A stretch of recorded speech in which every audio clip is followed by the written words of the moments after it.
Alors aujourd'hui, c'est une journée de formation pour les facteurs qui sont souvent en contact avec des chiens.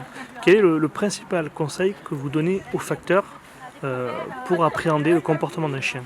Alors, il n'y a pas un conseil en particulier. La formation consiste aujourd'hui à donner aux facteurs des clés sur la communication canine pour qu'ils puissent se mettre le plus à l'abri possible des agressions dont ils sont victimes à peu près tous les jours. Hmm.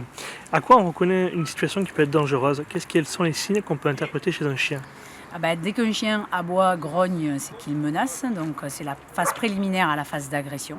Donc chaque fois qu'un chien se met à aboyer ou à grogner, il pourrait y avoir un danger si on maintient ce qu'on fait ou si on n'arrive pas à décortiquer finement les signaux du chien.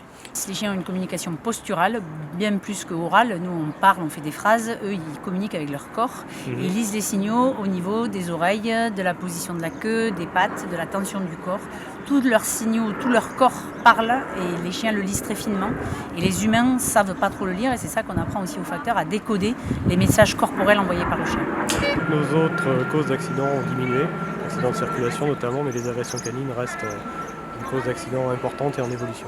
Et dans le 64, vous m'avez dit combien d'accidents l'année dernière? Alors dans les Pyrénées-Atlantiques et dans les Landes, on est sur un total de 40 accidents du travail suite à des agressions canines. Il y a un impact psychologique quasi systématique en fait sur les agressions canines. Ça développe des phobies et pour du personnel qui est en contact de toute façon quotidiennement, régulièrement avec des chiens. Donc ça peut poser de grandes difficultés pour l'exercice de leur travail. Et également sur certaines agressions, mais les lésions peuvent être également très importantes puisqu'on a certains collègues qui sont arrêtés parfois pendant plusieurs mois suite à une morsure de chien. Alors le but de ces stages, c'est d'être sensibilisé au risque de l'agression canine. C'est ensuite en fait d'apprendre à décrypter les signaux qu'émet le chien en fait pour savoir si la situation va être à risque ou pas. Et c'est également effectivement d'avoir le bon comportement pour que la situation ne dégénère pas en accident.